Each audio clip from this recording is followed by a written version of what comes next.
To my second episode on my YouTube channel.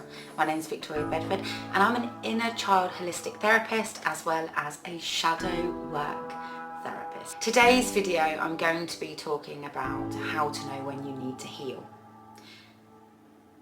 Working extensively myself on healing my inner child has led me on an extreme journey of personal growth. A journey that has taken me from being a person who was constantly reactive to the world, constantly allowing everything external to dictate how I felt internally. And I will be honest when I say this was so detrimental to my life and to the lives of people around me who I truly loved. Now, for any of you that may have watched my previous video, you may have seen the video about some of my life and the things that I may have gone through. The things that I have gone through that has led me to a point of a dark night of the soul, a spiritual awakening. You know, I first started out as a medium, but through years and years and years of different things and my spiritual journey evolving, just like we evolve, I was led through a dark night of the soul. Now, we all have choices how we take those dark night of the souls. Some people don't even know if they've hit a dark night of the soul, but that will be coming in another video. But how to recognise that you need healing, and how to recognise that your inner child needs to be reintegrated back into who you are.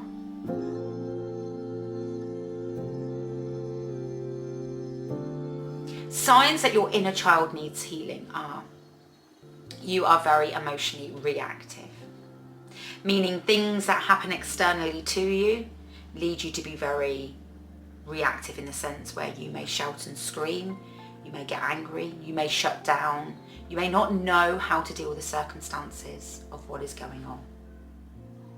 You may feel lost in your life, feel down, depressed and not know why. You may suffer anxiety. You may struggle to bond with other people.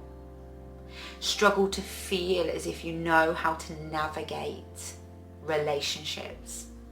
Because friendships, sexual relationships and family relationships, co-workers, acquaintances, all need to be navigated in different ways. And actually, we aren't taught in childhood how to navigate these. And what happens is, in adulthood, we shut down, we get angry, and we just live in a continuous cycle of reactivity and emotional ups and downs. So that's not an exclusive list of how to know your inner child needs healing.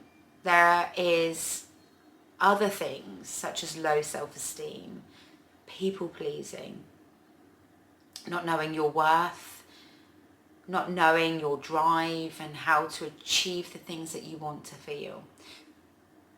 So where does the inner child come from? Well, it comes from your childhood, the child you were when you was growing up. If growing up, your surroundings were not nurturing enough for you to be able to learn how to tell somebody how you feel, how to bond with the people around you, how to feel your emotions, then you wouldn't have been able to learn how to do any of those things. Unfortunately, due to many reasons, and not always the parents' fault, parents were not able to know themselves how to deal with things in life. So what has happened is ancestral things have been passed down. Behaviours, coping mechanisms, ways in which we treat others as well as ourselves. For instance, if your mum struggled with depression and your mum struggled with people pleasing, this could be an aspect within you. Maybe you have taken on people pleasing and you do it to the detriment because you believe making others happy is what's important.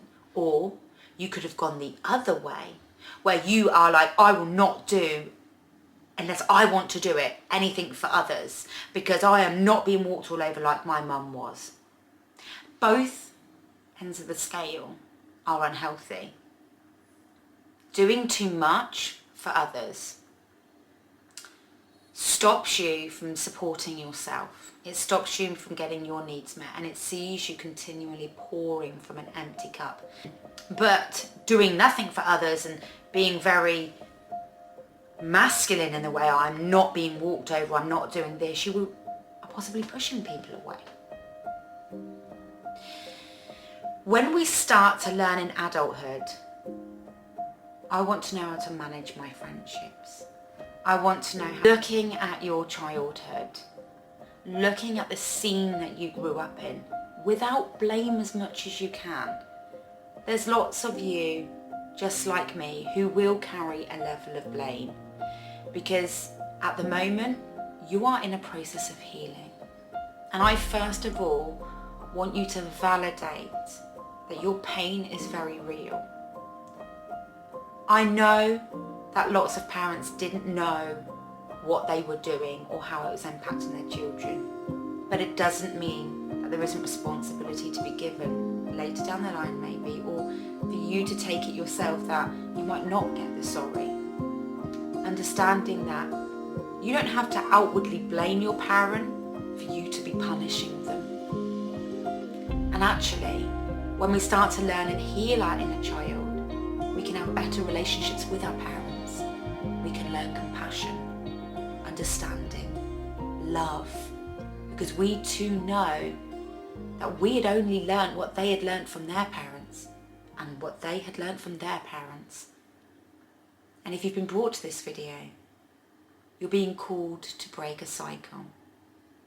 If there is blame, acknowledge that you feel that you're blaming that person, but don't let that be the dominating force for your healing.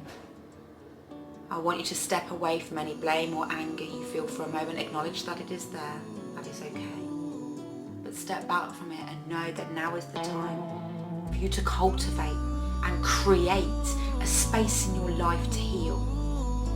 First of all, when we have to start healing, we have to come out of the denial. Quite often, we have denied that our childhood was hard in any way. Oh, that's what childhoods were like back then. Oh, I just had to get on with it. Or even the denial of my mum and dad didn't mean it. They didn't mean it. But understanding that it still happened and it has still impacted you will start a journey of you recognizing what you went through has impacted you. Now, you don't have to go through deep abuse for things to have impacted you. There's low level, middle level, high level, in between. If you grew up with a mum who didn't know how to show love and was quite shut down, that may be a trait that you've taken on. Because if mum didn't know how to show love, you may not know how to show love to your children, but there'll be people that you will struggle to open up to. People, because the relationship we have with our children is completely different from the relationship we have with our partners and our family, because level of vulnerabilities are different. You don't have to be as vulnerable with your children as you do your friends for bonding, your partner. So first of all, recognize that there's part of your childhood that has affected you. I invite you to get a paper and pen, and this may be emotional. But sit with yourself. Allow yourself to take a nice deep breath in through your nose like this. Right into your abdomen. Slowly out of your mouth. And ask your inner child, please allow through what has affected me. And we can label these into 4 things. Emotional, bonding. How did you emotionally connect to your parents? How did your parents emotionally connect to you? Bonding. How did you feel that you bonded with your parents? Reactions. How did your parents react to things that happened in their life? Did they get irate? Did they show anger? Did they shut down? And look and reflect on those 3